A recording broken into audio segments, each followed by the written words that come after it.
Hello students, जैसा कि हम पाठ पढ़ चुके हैं, अब हम इसके अभ्यास ये अभ्यास है जो प्रश्न उत्तर है, इसको हम सोल्व करेंगे। तो सब बच्चे ध्यान देना।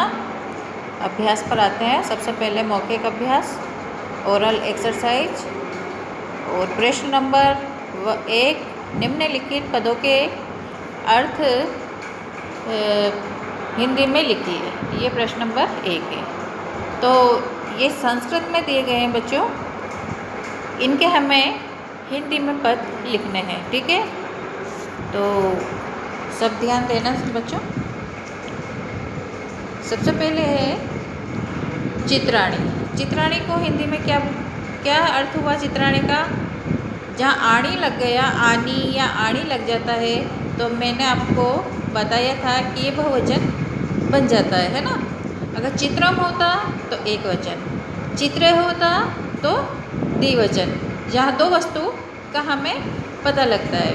लेकिन यह चित्राणी है ना, तो यहाँ क्या हो गया? अनेक चित्र। ठीक है।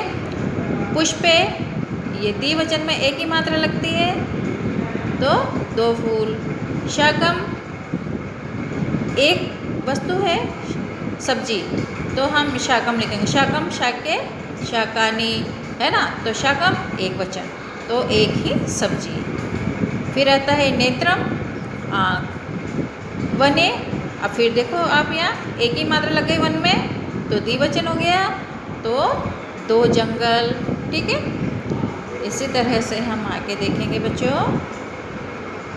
ये देखिए आप, फलानी, अनेक फल, है ना। आनी, आणी, जहाँ भी लग जाता है बच्चों, वहाँ बहुवचन हो जाता है ना। वस्त्राणी, बहुत से कपड़े। पत्रे, दो पत्ते। आम्रे, दो आम। चक्रे, दो पहिए। ठीक है। आगे ना समझ में आपको। नपुंसक लिंग में अगर अम लगा हो, जैसा फलम है ना, पुस्तकम, तो इनमें एक वचन माना जाता है। और एक ही मात्रा लग जाती है किसी भी शब्द में, पत्रे, फले, है ना, आम्रे, चक्रे, ये सब द्विवचन में। इसका मतलब दो वस्तु के बारे में बताया जा रहा है। और फिर अगर आनी या आणी लग जाता है नपुंसक लिंग में, वह बहुवचन माना जाता है। ठीक है बच्चों, ये हो गया अपना फर्स्ट प्रश्न, पहला प्रश्न है ना। फिर देखो आगे आप, निम्नलिखित पदों के संस्कृत रूप लिखो। पहले तो देखो संस्कृत दी गई थी, जिसको हमने हिंदी में लिखा। अब यहाँ हिंदी में दिए गए हैं पद, उनको हमें संस्कृत में लिखना है। अब दो चित्र देखो आप, ये दो क्या है? ये दो चित्र हैं। तो मैंने क्या कहा? दो किस मात्रा? द्विवचन में एक ही मात्रा लग जाती है, तो ये हो गया चित्रे। फिर आता है दो पहिए, चक्रे। अनेक वस्त्र, अब ये बहुवचन आ गया अनेक वस्त्र, तो क्या लग जाएगा? आणी लग जाएगा, वस्त्राणी। फिर आता है एक कमल, वहाँ क्या लगेगा? सिर्फ अम लगेगा, कमलम। ठीक है। आगे देखिए है बच्चों, दो पुष्प, तो पुष्प में क्या होगा? एक ही मात्रा लग जाएगी, पुष्पे, दो हो जाएंगे। अनेक वन, अनेक बहुवचन है, वनानी। दो पत्ते, दो पत्ते क्या हुआ? एक ही मात्रा लग जाएगी, पत्रे। अनेक गेंद, अनेक बहुत सारी गेंद है, बहुवचन है, तो हम गेंद को क्या कहते हैं? कंदुकम। तो अनेक है तो आनी या आणी लगता है ना, तो कंदुकानी, ये हो गया। ठीक है। तो इस तरह से जो इस एक वचन द्विवचन को समझ जाता है, वो आराम से इसको लिख लेगा। ठीक है। फिर आता है बच्चों, रिक्त स्थानों की पूर्ति कीजिए। इसमें है एक वचन, द्विवचन, बहुवचन। अब यहाँ ये शब्द दिए गए हैं, हमें इनको फिलअप करना है, इनको देखकर। पत्रम, पत्रे, है ना। देखो आप इसी तरह से थोड़ा, पत्रम, पत्रे, पत्राणी। शाकम, शाके, शाकानी। पत्रम, पत्रे, पत्राणि, फलम, फले, फलानि, आम्रम, आम्रे, आम्राणि। ठीक है, आया समझ में? तो एक वचन नपुंसकलिंग अकारांत में एक वचन में कोई भी शब्द हो उसमें अम लगता है, द्विवचन में एक ही मात्रा लग जाती है और बहुवचन में आणी या आनी लग जाता है। ठीक है, आई बात समझ में बच्चों? चलिए आगे आगे का देखेंगे अब हम। क्या है ये, एक मिनट देखिए आप। दिए गए प्रश्नों के उत्तर को सही विकल्प चुनिए। इनके सही विकल्प चुनना है। या वने, वने का अर्थ है, आप ये सबसे पहले देखो, वन में एक ही मात्रा लग गई तो मैंने आपको कितनी बार बताया एक ही मात्रा कहाँ लगती है, जब दो होता है, दो वस्तु होती है द्विवचन का।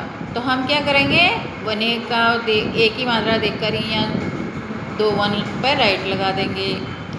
अब देखो शाकानी, आनी या आणी क्या बताया मैंने आपको, बहुवचन। ये शाकानी है तो बहुवचन है, तो अब यहाँ शाकानी का मतलब तो सब्जी समझ गए आप, लेकिन बहुवचन में कैसे लिखेंगे, देखो आप, ये बहुत सी सब्जियाँ। ठीक है, अब फिर आगे देखो, ये क्या है, नेत्रम का अर्थ है, नेत्र का मतलब क्या होता है, नेत्रम लगा हुआ है यहाँ बस, या नेत्रे नहीं है, नेत्राणी नहीं है, सिर्फ नेत्रम। तो क्या हो गया, क्या हुआ, एक आँख। ठीक है, फोर वाला देखो, अनेक पत्ते का संस्कृत रूप, अब अनेक, अनेक मतलब ज़्यादा है ना, बहुवचन हो गया। अब पत्ते तो क्या हो गया, आप बोल के देख लो, पत्रम, पत्रे, पत्राणी, तो जो ज़्यादा होंगे वो क्या हो गया, पत्राणी, ये हो गया पत्राणी। ठीक है, ये पत्राणी पर राइट लगा दीजिए। अब आगे देखो आप, चित्रों को ध्यान से देखिए, उदाहरण के अनुसार इनके नीचे इनके रूप लिखिए। अब ये एग्जाम्पल दिया गया है बच्चों, कमलानी या कमलानी, तीन से ज़्यादा है, तीन या तीन से अधिक बहुवचन में आता है। अगर एक होता है तो कमलम, है ना, दो होते तो कमले, लेकिन यहाँ दो से ज़्यादा है, बहुवचन है, तो यहाँ क्या लिखा बुक वाले ने, कमलानी। ऐसे ही ये सब्जियाँ देखो, अनेक सब्जियाँ हैं, है ना, कई तरह की सब्जियाँ हैं, एक सब्जी नहीं है, दो सब्जी नहीं है, ज़्यादा सब्जियाँ हैं यहाँ पर। तो हम सब्जी को क्या बोलते हैं, शाकम, है ना। शाकम का बहुवचन हो, शाकम, शाके, शाकानी, तो बहुवचन में क्या होगा, शाकानी। अब ये पहिए, पहिए को क्या बोलते हैं संस्कृत में, चक्र, लेकिन दो है, द्विवचन में क्या बताया मैंने आपको, एक ही मात्रा लग जाती है, तो चक्र में एक ही मात्रा लगेगी तो क्या बनेगा, चक्रे। ठीक है, फिर आगे देखो, ये आँख बनी हुई है, दो आँख है ना, एक आँख होती तो नेत्रम, दो आँख है तो नेत्रे, अगर ज़्यादा आँखें होती तो नेत्राणी, है ना। तो यहाँ क्या करेंगे हम, नेत्रे, दो आँख को क्या बोलेंगे, नेत्रे। अब गेंद देखो आप, गेंद को कंदुकम बोलते हैं संस्कृत में, लेकिन यहाँ एक, अगर एक होता तो कंदुकम, दो होते तो कंदुक है, और बहुत है या ज़्यादा है तो कंदुकानी। ठीक है, अभी आम देखो, एक आम होता तो आम्रम, दो है ये तो क्या लिखा हमने, आम्रे, अगर ज़्यादा होते तो आम्राणी, है ना। तो ये आया समझ में आपको? आपको ये बुक फिलअप करनी है, इसको फिलअप भी कर लेना और आप इसको अच्छी तरह से पढ़ना और समझना। ठीक है, इस बात का विशेष ध्यान रखना, अकारांत नपुंसकलिंग में एक वचन में अम लगता है ना, जैसे फलम। द्विवचन में जो भी शब्द आए उसमें एक ही मात्रा लग जाती है, जैसे फले, है ना। और बहुवचन में आणी या आनी लग जाता है, जैसा फल है तो फलानी, वस्त्र हो तो वस्त्राणी। ठीक है, तो ये हो गया अपने बच्चों। और आपको इस लेसन के पाठ 4 हैं, तो पाठ 4 के जो शब्दार्थ हैं वो भी करने हैं अपनी उसमें कॉपी में। और 1 मिनट में आपको बताती हूँ, इसके प्रश्न नंबर 1 और प्रश्न नंबर 2 को अपनी कॉपी में लिखना है। पेज नंबर 23 जो बुक में है आपके, पेज नंबर 23 का प्रश्न नंबर 1 और प्रश्न नंबर 2 को अपनी कॉपी में लिखना है। और सबसे पहले आपको पार्ट 4 डाल के शब्दार्थ लिखने हैं जितने भी हैं इसमें। ओके बच्चों,